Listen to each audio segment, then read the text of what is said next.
He's an inventor, a journalist, a really interesting fellow. And, of course, the website is whoismcafee.com.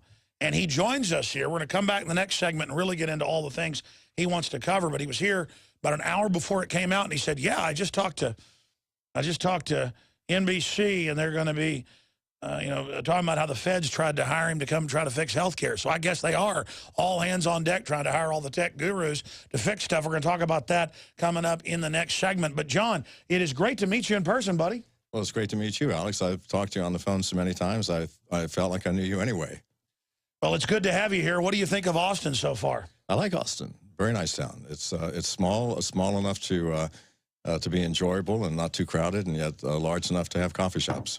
Well, it used to be a lot smaller, like 100,000 people. Now it's over 1 million, but it is spread out. But right. I hear you have a water problem. We do. We're running out of water. Well, until it flooded last week. I mean, every decade or so there's a drought, but next we're going to have the dams about to break. So. All right. Well, that's preferable, I think. I think the prettiest places in Austin would be down on, say, the Colorado River. Have you seen that yet? I have. Beautiful, beautiful. In fact, I think that's the river I'm staying on. At the Four Seasons, I've got a beautiful view of some river. There were punters out this morning. So, what do you want to get into? I mean, obviously, we'll talk about Obamacare. That's the big breaking news. We'll get an update on Brazil, NSA. You say there's more than just the NSA spying on us. Well, obviously. I mean, if the NSA is spying on us and they're just one covert branch of the government, then everybody has to be. It'd be ridiculous to have the NSA spying on the U.S. population, but the CIA and the FBI and other covert arms not doing it, or the military. So you know for a fact that we're being spied on by everyone. You know, Edward Snowden just blew the whistle on one aspect, and so we're focused on that. And the other branches are probably going, oh, please don't let them focus on us. Well, that's right. I mean, there's 15 big intelligence agencies, but it gets worse than that because it came out the DEA is hooked into the NSA, tracking everybody. I mean, so they're listening to you talk about a pot plant you've got growing in your backyard. Well, I don't smoke pot, but... No, but I meant the public out there, sure. Of course, right. So all the agencies cooperate to a certain extent. I mean, they're jealous of each other and they keep guarded secrets, but you can be guaranteed that something of interest to one agency may be of interest to another. And so there's nothing that we do that isn't known now. I mean, that has to be the case. I also want to talk about your product when it comes out because, I mean, you're already one of the most famous computer-type inventors out there. I tell you, this will be revolutionary if it's not just an off-site proxy you go through, because we know they tap the backbone before it even gets there. They've bragged about that. If it's a device in front of your computer, I don't know why I didn't think of that. I guess I'm not John McAfee. Well, you know, it's a very simple concept. People think that it's going to be difficult to implement, but it's not. It's a very simple idea. It's just you step outside the box and say, okay, everyone's trying to fix the internet. It's too big. It's been here too long. There are too many pieces. I said, well, it can't be fixed. Why don't we just create another internet, sort of a sub-part of the real internet, and as it grows, perhaps that will be the new internet. But it's very simple. The concept rests on the principle that if they do not know, if no one knows, even yourself, the ID of the person you're sending it to or receiving information from, then how can anybody watch that information? And if the information itself is encrypted, then even if it is intercepted, it means nothing. And my encryption technique has not been vetted by the NSA, or they were not involved in the development of it. So like every other technique is, so they can't look at it, nor can any other agency. Wow, John McAfee's our guest in studio. I'm your host, Alex Jones, better known lately for escaping out of the kleptocratic area of Belize and exposing connections to the communist Chinese, Muslim terrorists, you name it, riots plots. And when he broke this on our show, I said, man, that is hard to believe. But I still had him on and said it may be true. But then it all later came out in the news months and months later. So he is definitely a blessed, charmed man to have been able to make it out of there into Guatemala and then back to the good old U.S. of A. And we're going to talk about his view on the world and so many issues, the NSA, you name it. But first, sir, let's get into Obamacare.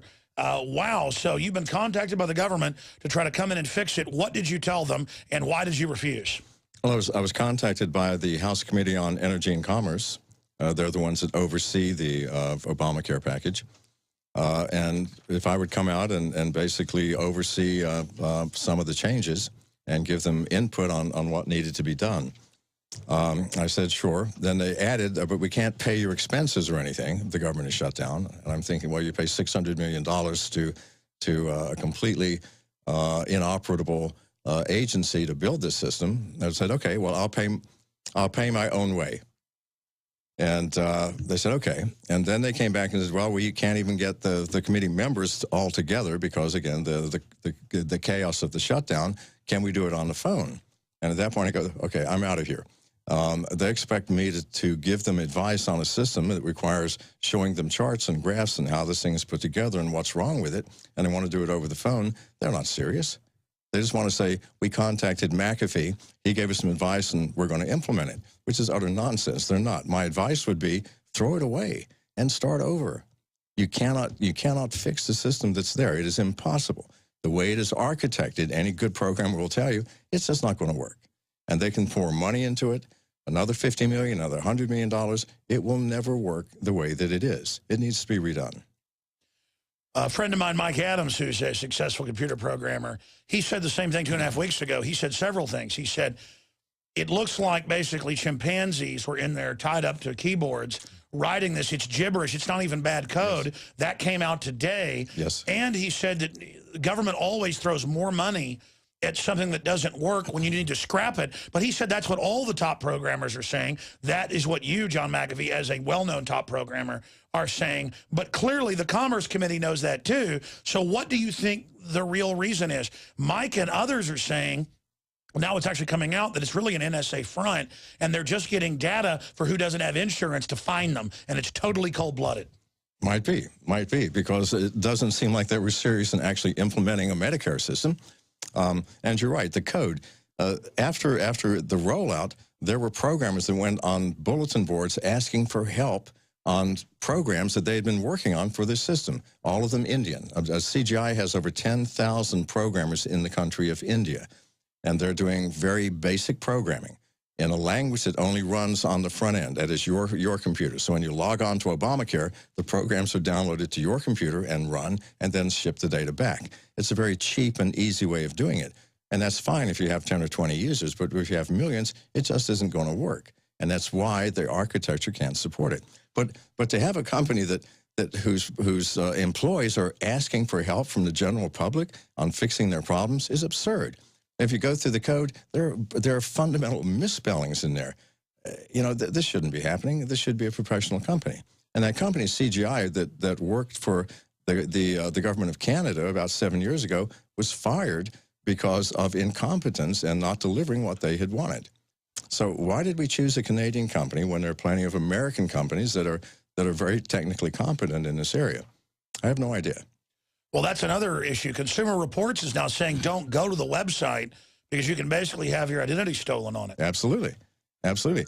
And it's not just the website. You don't even know that if it's a legitimate website, because there are so many examiners that can have their own websites.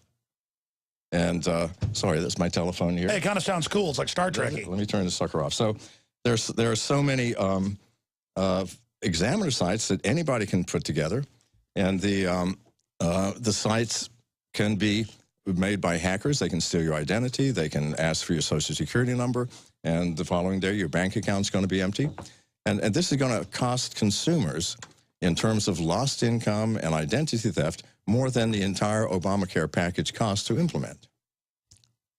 Unbelievable. And Obama came out today. I forget the exact quote. Let me look at drudgereport.com and find it. He came out and called it a good deal and that it's exceeding expectations. Well, I mean, I don't know whose expectations those would be. Does that win the BS award of all time? Well, I think so, or unless your expectations are dramatically lower than any sane person would want to have. So really, that makes no sense. What would the expectations be if, in fact, when it rolled out, you couldn't log on, you couldn't get support, there was no security, and it was crashing every 3 minutes? So what expectations could you possibly have that it met? I have no clue. That is definitely bullshit. And again, John McAfee's our guest in studio.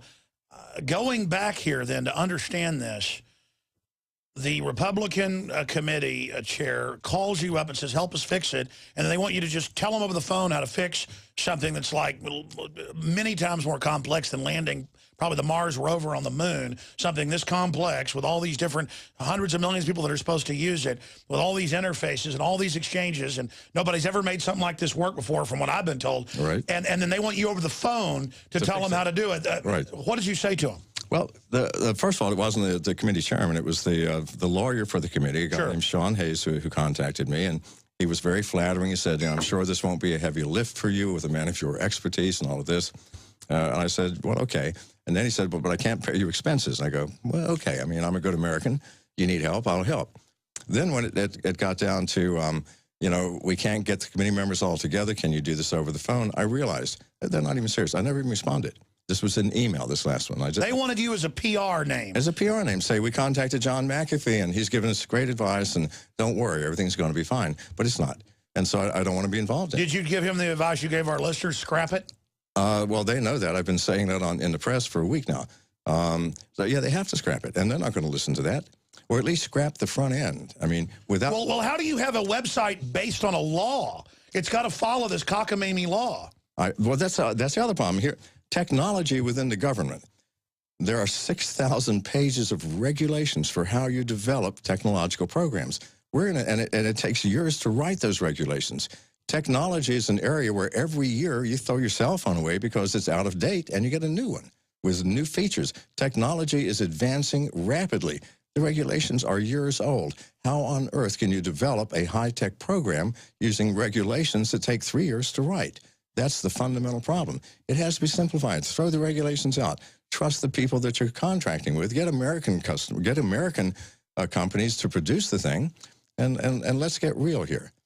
Well, there are laws that most of our tech that's government funded should come from the U.S., but they religiously ignore it because of globalism. They want to deindustrialize this country so they can pick the winners and losers. Absolutely. Absolutely. But given that, then you can complain when your systems don't work. You can complain when, and I'm not putting down Indians, by the way, or India. They are very intelligent people and great programmers, but CGI takes them and puts them through a 3-month training class, 3 months, and expects them to now produce miracle code. It doesn't work. And then connect it with all the other code. And connect it with all the other code. It's like, sure, that's a very cheap way of doing it, and you're going to get a lot of code, but then how on earth do you fix it? This is the problem. But I've talked to programmers that say, and now it's in the news, that it's just gibberish, a lot of it. Like people just gave up and delivered crap. They did, because they were under the gun for time. It has to be done. It has to be done. I know how that works. You're a programmer, and you don't even understand what the problem is, and you're trying to fix it. And your boss says, get it done by Friday. Well, you get it done by Friday, and you turn it in, and you hope no one ever runs that program to find out that it doesn't work. That's like homework you do on the school bus. That's it. On the way. You're just scribbling as fast as you can. Go. I hope the teacher doesn't read this. But unfortunately, we do on these programs, and they are going to get found out. Well, yeah, I mean, it's not like Common Core where they teach the kids 2 + 2 = 4. A computer's got to have it right or it won't work. Absolutely. I guess the banksters... 100% right. Exactly. I guess the banksters and the globalists have finally tried to feed their con artist bull into a computer. That's it. And it's not working. it's certainly not working the way this was implemented. Oh, man. So what do you think's going to happen? He's now trying to blame Republicans and people that don't like socialist health care for the website failing. He did that in a speech today. Well, you can blame the manager of the technological program and nothing else. CGI is responsible, period, for delivering a working program. They did not, because really it was unrealistic given the way that they did it. And they did it in order to make money. I understand that. You've got a certain income. You have $100 million that the government's paying you. If you can get it done for $500,000, you have a 99.5% profit margin. But now CGI is going to get more money to fix it. Which they can't. And they're going to use those same programs because you can't use new ones to fix an existing program. Whereas if they threw it out, grab some really decent programs. I mean, very top-notch programmers, because Well, don't tell them how to fix it. We want it to fail. Listen anyway, it doesn't matter. You're not going to listen to me, okay? John McAfee, we're going to break. Incredible to have this guy in studio with us. We're going to come back and let him continue on that point. Then the NSA, his device he's coming up with very soon that I hope to sell here, and a lot more. Stay with us. I'm Alex Jones, InfoWars.com and PrisonPlanet.tv. WhoisMcAfee.com is his site. You saw all the media hype and the demonization of him when he was down in Belize.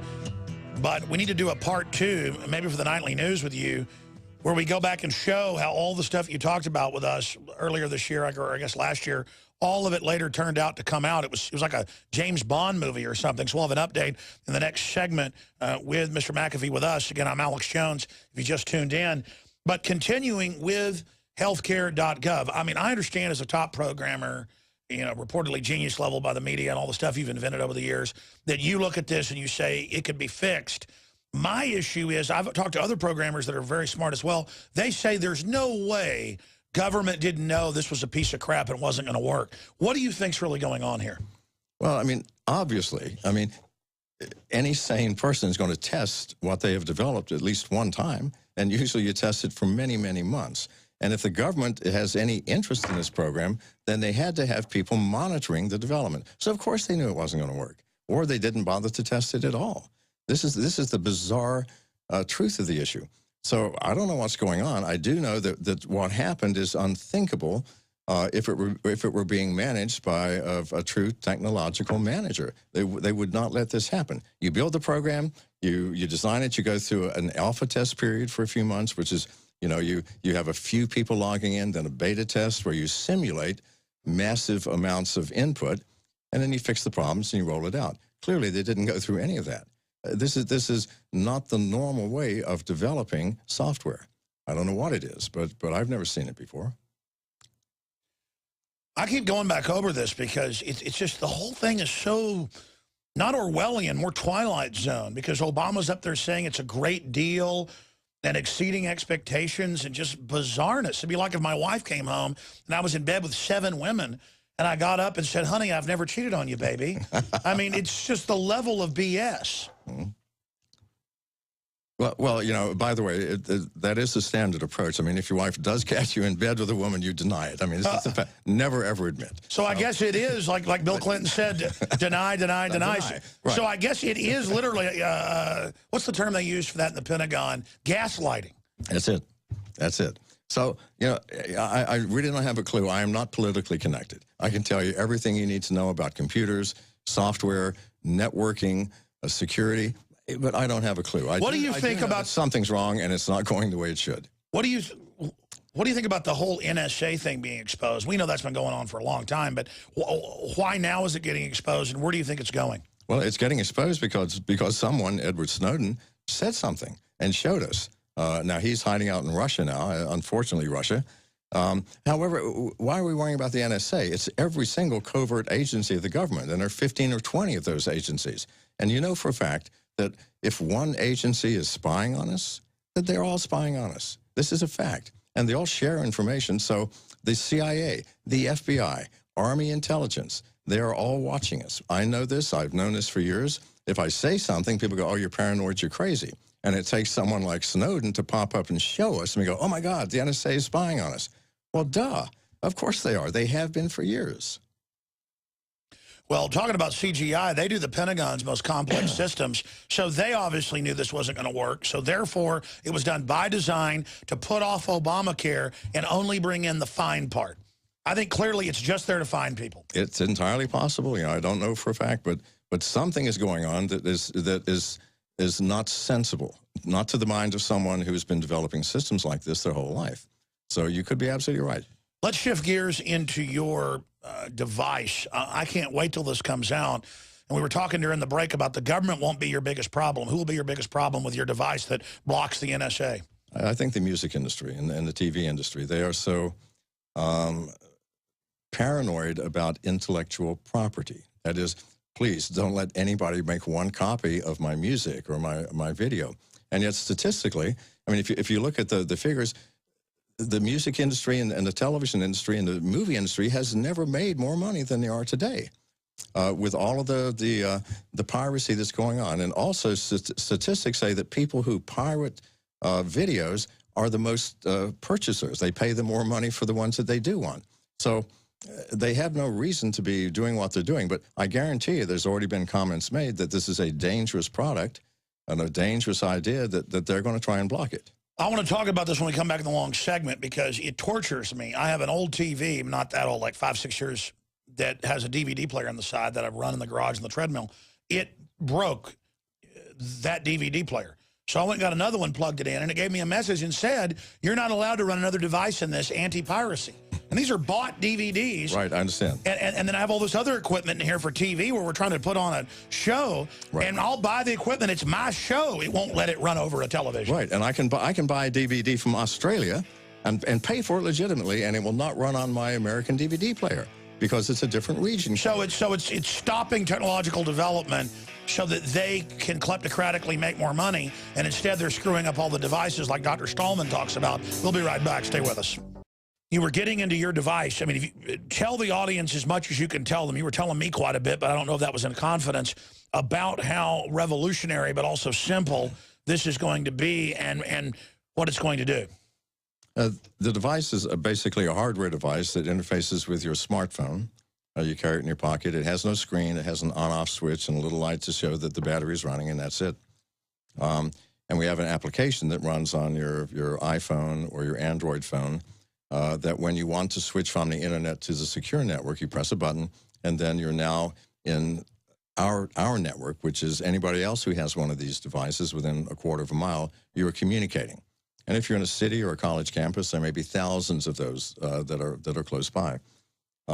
It's an information sharing network. It's a file sharing network. So it's like a new internet or a private. Like a new internet, and it'll start out small, of course, because everyone won't have these things. But eventually, I mean, you switch from the current internet to the secure internet over and over and over. And to begin with, you might not be able to communicate with someone in India. But after a year, when we get enough of these and the information is relayed, then it'll be just like the internet. But it'll be able to get on the net as the first reason to then protect your identity. That's absolutely. It protects your identity, and when you're on the secure part of the network, no one knows who you are. All of the data is encrypted, and it's encrypted by a technique that the NSA has not been involved in, so they can't break it, they can't get into it, and neither the sender nor the receiver. Let me guess, does it have to deal with holograms? It does not, no, sir. Okay. If it did, I wouldn't tell you, would I? No, I was talking to my dad about this, and he said, I bet it's a hologram interface or something. My dad's smarter than I am in some ways, but go ahead. No, so I'm not going to say, for the simple reason. No, obviously don't say. We don't want people to know. So it's going to be very secure. So neither the NSA, nor the CIA, nor the FBI, nor Army Intelligence, nor anyone can find out who you're talking to, what you're saying, and what you're exchanging, which is really what we should have that right anyway. Now you're a trailblazer in your own right, obviously, but other great minds are going to hear this, or they probably already thought of it. Even if they try to stop you selling this here domestically, it's going to be a huge international market, and then other people are going to make clones or knockoffs, and then other technologies. They're not going to be able to stop this. Well, they may stop me temporarily, of course. You know, they may say you can't sell this, and I'll say fine. You know, your control stops at your boundaries. You have Canada and Mexico and the ocean. I'll sell it everywhere else. It will have to get here eventually. Any technology which is beneficial will eventually get here. We know that. It just may take time. The music industry is going to raise hell and complain. The movie industry is going to complain. But, you know, the intellectual property has been way overplayed by them for the past 10 years. Well, think about it. They're trying to get world treaties that end free speech globally. For them, they are encroaching on our rights, of course, in the name of their rights. I'm sick of it. Absolutely. And so they are shutting down operations that are valid, useful things for it's like shutting down telephones because criminals are using it to covertly rob banks or whatever. It's insane. We can't protect ourselves to the point that we can't even use technology. Well, folks used to hack with a telephone. I mean, do you ban using telephones? That's right. In fact, the first one to do so was a gentleman named Captain Crunch, who got these little whistles from the captain, and he learned how to make tones on it for the old telephone so that he could make free long-distance calls. And that was the first telephone hacking. Well, we didn't shut down the phones because of that. We didn't. We just arrested him. Isn't that the sensible thing to do? But now they're wanting us to shut down technologies like file sharing, which is very useful for everything. You have files, you've got photographs that you take on vacation that you want to share with your friends. You put it out in the cloud and they can share it. Well, do you want to stop that because people can put music that they haven't paid for on the net? And that's right. You can't have prior restraint. You know, I ran into anti-gun people at our Alamo open carry this Saturday, and they said, you know, my daughter got shot at Aurora. And I said, I'm sorry for your daughter. Yes. But statistically, crimes using guns are down 49% because of good guys having guns, Justice Department numbers. Right. They didn't even deny that, but they still said, well, it's still gun owners' fault this happened. And I said, if somebody stabs somebody, is it the knife maker's fault. Yes. Or if I sell somebody a car and they drive down the road and kill somebody, this putting the guilt on us when we didn't do it, it's just crazy. Well, you know, it's an authoritarianism. Absolutely. I've owned and carried guns ever since I was 12 when my father took me hunting for the first time. And he taught me how to handle guns properly and not to point them at people and how to load them and unload them. And seriously, for the past 10 years, I have never been without a gun except when I shower. And when I get paranoid sometimes, I don't shower, so my wife complains, you know. So, and I've never pointed a gun at anyone, certainly never shot at anybody. But it is, to me, a deterrent if we all carried guns. I lived in a town called Rodeo, New Mexico, a small town of a couple of hundred people. Everybody was armed there. Everybody. I love it. Well, they never had a problem. They never had a robbery in the grocery store. They never had anything. I mean, a criminal coming through town that, you know, pulls a gun out at a cafe, all the customers are going to pull a gun. The criminals are on record that they don't go to small towns and rural areas because they know. They know. And so what's wrong with that? And there's no violent crime there. We all carried guns, but I never saw a gun pulled and pointed. Well, you asked permission if you could, you know, like, hey, I'm bringing a gun. We're like, well, you better. Right, that's what they said. So don't try anything here, they said. We're all armed. Well, no, but I mean, for us, it's like having a pencil or a coffee cup. It's a tool. I sleep with mine. Now, I stopped sleeping with it in my hand for obvious reasons, okay? But I sleep. Oh, then it gets all lonely. Yeah, you know what? But nightmares and things like that, it's pretty scary. My current wife said, no more. It's not going to be in your hand anymore. I said, if I lay it next to me here on the bed, that's okay. But I'm always with a gun. And why not? I mean, the criminals have guns. And, well, off record, you've had a lot of issues. I mean, they're obviously. Of course, and I, you know, I mean, for a month and a half, the Belizean government was actively trying to shoot me, and you know, why shouldn't I carry guns, and why shouldn't I be able to protect myself? Well, why are they allowed to have guns, but we aren't? Well, that's the problem, isn't it? And here's the thing: if you pass a law saying we can't have guns, I promise you, the criminals don't care. They're already breaking the law. Do you think they care if they're carrying an illegal weapon? That's so absurd. So we're not going to take it out of the hands of the people who are going to do damage with guns. We're taking it out of the hands of people who protect themselves from those people who are trying to do damage. So I don't know. And you know, I'm going to have my gun in my hand except when I'm sleeping, or in my pocket, or I've got one here now, obviously. You know, as long as I can, because it's my right. But I mean, it goes back to rural areas where you had grizzly bears, or the immigrants were fighting with the natives. I mean, it came down to you better have a gun on you, or you could get killed, or you would get killed. It's a fact of life. I mean, you know, the world is a dangerous place, especially outside of our comfort. Well, here's my issue: we're not worried about death threats around here and stuff, because somebody ever tries to come around here with something. I mean. Anybody wants to carry a gun in their briefcase or CHL, you name it, folks are packing around here. Right. And that's just the way it is, and it's peaceful, it's happy, and everybody's friendly. Right. If someone does come in here, I'll stand with you with my gun, all right? So. We're ready right now. I mean, here you go. We're all ready to go. You know, I like revolvers myself, just because they're, you know. No, I do too, and I prefer the hammerless. Oh, really? I didn't even know that's what you had. But, well, I've got all kinds of guns, and I carry different guns for different occasions. It's loaded. Here, I'll let you. I notice yours is not. There you go. All right. There you go. I like a 357 just because in stressful situation. It's loaded. I didn't see Oh, yeah.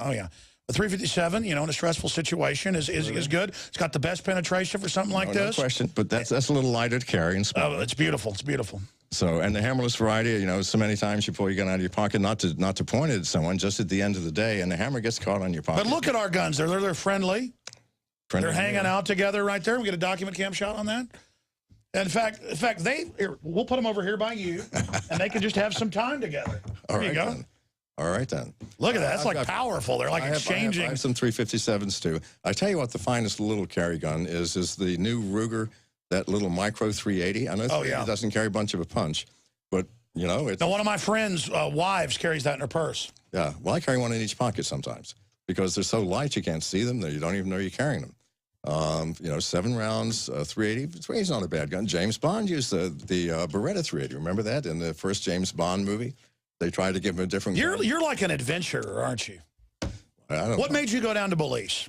I guess adventure. Why not? You know, I think we might live once, just once. And if that's the case, I don't want to miss anything. I don't miss anything, Alex. Without getting into your security and things, you're traveling around the U.S. right now? I am. I'm traveling with security. And because of an incident that happened recently, I've beefed it up, and I'm traveling with some very serious security now. I did notice that. Well, that's a good thing. Yes. But I mean, going back, obviously you were a computer programmer. I think worked at NASA and places, going over your bio. I mean, do you have any shadowy background that you think they might be after you for? You know, I mean, not shadowy bad, but secretive stuff. Well, I mean, I had a top secret security clearance for a while when I worked at NASA, and I did work on some black programs, but nothing that anyone would want to off me for. I think my biggest concern is Belize. You know, I ran afoul of the Belizean government, and I came back and I stated some things that maybe should not have been stated. That the Prime Minister ordered the death of Arthur Young, that John Saldivar was selling passports illegally. This is the Minister of National Security. He's in charge of the Army and the police, and of course the Prime Minister is in charge of everything. Well, they're not happy about that, and they're afraid that if I provide more evidence, the entire government will unravel. So obviously, I have to think that maybe in the back of their minds they would feel better if I wasn't here. I know you talk. Is that paranoia? May I ask you? No, I don't think that's paranoia. I mean, knowing what goes on in the government of Belize, what it's used for, how famously piratical it is. I don't know about those individuals, but I know that certainly I would be concerned if I had the entire Belizean mafia-style government angry at me. Right, and the other thing is that they have a longer reach than you might imagine. For example, there are American businesses that would love to do business in Belize for a lot of reasons. You can do illegal things there if you pay the right people, and your profits can soar. And in fact, the Belizean soccer team came to Portland, where I live, in July. And that's kind of weird, isn't it, to play soccer? And with them, there was an American businessman who had a private jet who was flying around John Saldivar, and two other people, the head of the press office in Belize and a city councilman named Dean Samuels. And, you look at that and you think, well, I don't know, why did they come to my city? Why did the head of national security come to my town way up there, So I'm thinking, well, I don't know, maybe I should be cautious. And I am cautious. I don't call that paranoia. Well, I don't. You'd be stupid if you weren't. I would concerned. be stupid. And so as a result, when I go somewhere, people arrive in advance. They check things out. They look to see if anything unusual is happening. I change venues constantly. I tell them I'm going to be staying at one hotel and check into another. And when I arrive with some serious security. I mean, going back to Belize, you were talking about Muslims and certain countries and Ryerson. It was nowhere in the press, and then it had to be 4 months later. Exactly what you said about that came out, and you said that's one of the reasons they were after you. I mean, do you now know, have you figured out of all the reasons why you think folks were after you? They're after me because of what I knew, because, when they raided my compound in Orange Walk in May, shot my dog in front of my eyes, did $500,000 worth of damage, kept me handcuffed in the sun for 14 hours. By the way, I don't recommend that as something to do for fun, Alex. No, that hurts. That does hurt, believe me. I tried not to whimper the whole day, and I didn't. And then left, and then came back and said, are you going to, are you going to reconsider giving us a donation to the party? And I go, no, I'm not. I went to the press. At that point, I started handing out presents, computers that I had my own software on just to monitor things, okay? I gave them to all the government ministers and their secretaries and their aides, and that's how I found out what was happening. So you gave them a Trojan horse. I did. You made them think they'd won. You started giving them goodies. Absolutely. Absolutely. And just like the general public, they just take devices. They take devices. They don't think. They don't think, well, who is this man? Well, I'm John McAfee, for heaven's sake. I invented computer security. You think I can't turn on your microphone on your laptop in your office and watch what you're doing? That's so trivial. Anybody can do it. So maybe in retrospect, it may have been a mistake. Because then you learned all the secrets. You were like your own private NSA. I learned all the stuff that's going on, and it was scary. And then I came back, and I made the mistake of actually telling it on the blog. And so, yeah, you would be paranoid too if these people came up to your town and some shady American businessman with a private jet flying them all over America, showing up in your town. It's like, whoa. So maybe the next time I'm on your show, we will discuss this in greater detail. It might make a really nice show. Yeah, absolutely. I tell you, because an event did actually happen recently that caused me to more than double my security and start asking a bunch of very hard questions. I bet they're not happy they messed with you, though. Yeah, if they wouldn't have done that to your dog and all that stuff, would everything be fine? If they hadn't shot my dog, I think we could have fixed this. But you don't shoot my dogs. My dogs are family. You know, I don't know how you feel about animals, but, you know, a dog is... Oh, I love dogs. Well, you know, they're a member of the family. They provide protection. And I think they're maybe the best members of my family. Well, so they're certainly the most loyal members. Exactly. Well, I promise you, he's never going to turn on you. Exactly. We'll be right back. Technology is rapidly increasing, to say the least. Some people like Ray Kurzweil believe that there's going to be a singularity. I believe you'll have a singularity in information and news first, or something approximating that, something getting close to it, where no matter what the system does, they're not going to be able to hide stuff anymore. And when they try to put out disinfo, that's going to be exposed. And that's already happening. The Pentagon PSYOPs head came out a few months ago and said they're in deep trouble. They're ordered to lie to the public, and the public's catching them. And the Pentagon said, we want to stop lying. And there were people freaking out during the Pentagon briefing that was streamed on the internet, getting up saying, we don't want to lie anymore. I mean, it was real. Sure. But I think at the higher level, they told them to do it to try to get people's confidence to go, we promise we won't lie anymore. But here is Ray Kurzweil, one of the Google execs, saying, meet the Google executive who plans to cheat death. Ray Kurzweil takes 150 vitamins a day so he can hold out long enough for invention of robots that will keep humans alive. Now, whether this is real or not, in my film Endgame that I made 7 years ago, I show all the quotes. They say humans are bad. They're going to establish world government, forcibly reduce world population. They're going to merge with machines and live forever. I didn't say that, as the New York Times said. I was quoting Kurzweil and others. Here he is back in the news today. This is the Daily Mail. What do you think of these things? Because whether it's feasible down the road or not, these people are maniacs who are anti-human. What is your take on it? Well, you know, in one respect, I admire Kurzweil because he I do too. He developed some great music, or musical devices. And the copying machine or a bunch of other stuff. I'm not sure about the copy machine. Well, a modern he's one. He's a Scanner. Right, he's a brilliant man. There's no question about it.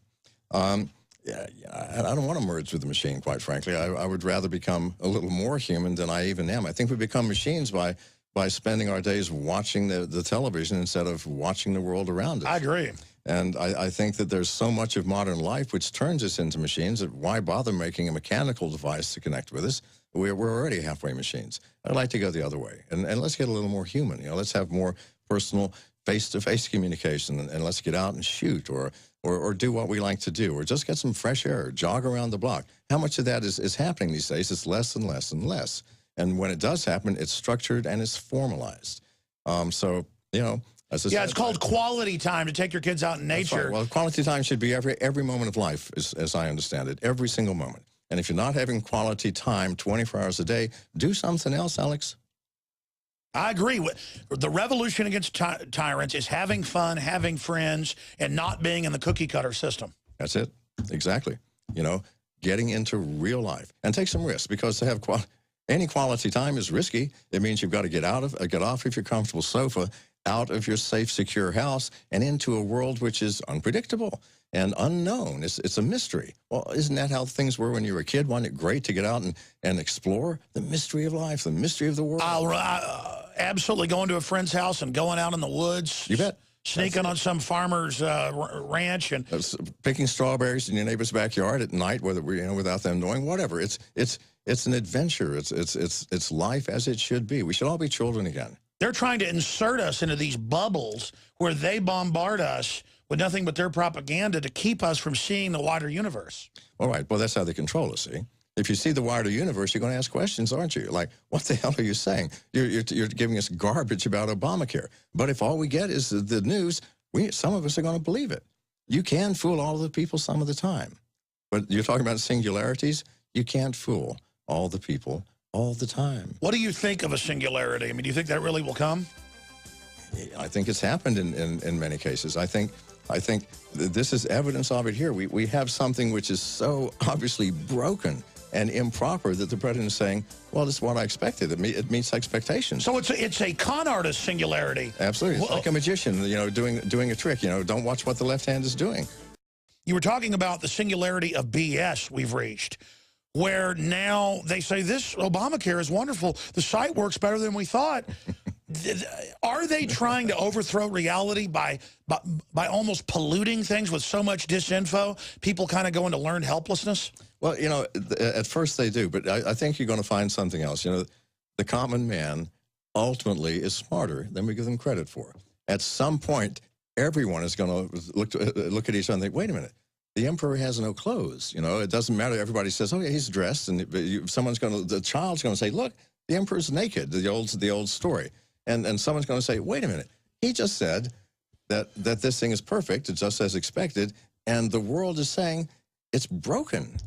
So at some point, we're all going to look at each other and go, all right, it is bullshit, isn't it? And trust me, that's what will happen. And that's when the overthrow, I don't mean the armed overthrow. I mean, we go to the polls and we recall everybody. And a mental overthrow. A mental overthrow. A mental overthrow. And then we look at ourselves and we take responsibility and realize what we've done. We have allowed this to happen through fear. We're afraid of the terrorists. We're afraid of the Muslims. We're afraid of everything. And we've allowed to be created, you know, the Homeland Security and the Transportation Security Administration, and all the things that, you know, I have to get halfway undressed every time I like to get here. Halfway undressed to go through security. Well, that's really bizarre. And at some point we go, no, wait a minute. I'm not going to be afraid anymore. Recall these people. Boot them out of office. Let's change what's happening. We are Americans. We still have a Constitution. Let's adhere to it, and let's make use of it. We have the right. You think we can't recall our congressman? We can. Go to the polls, sign some petitions, get things changed. I agree with you. We've only got about a minute and a half left. John McAfee here visiting us in Austin, Texas. I think this has been a legendary interview. WhoIsMcAfee.com is your website. Any other points that after this interview's over you wish you would have made? You know, I think none, other than, you know, when the music industry does rise up against me, when this product comes out and says this is a dangerous product, you know, make your voices heard. I think they're dangerous, trying to bully our freedom, of course, and preemptively tie us up because we might do something wrong. Absolutely. They've allowed so many technologies to die because they were a threat to that industry. Well, I want those technologies. I would like to have the right to freely share information. Let me do that.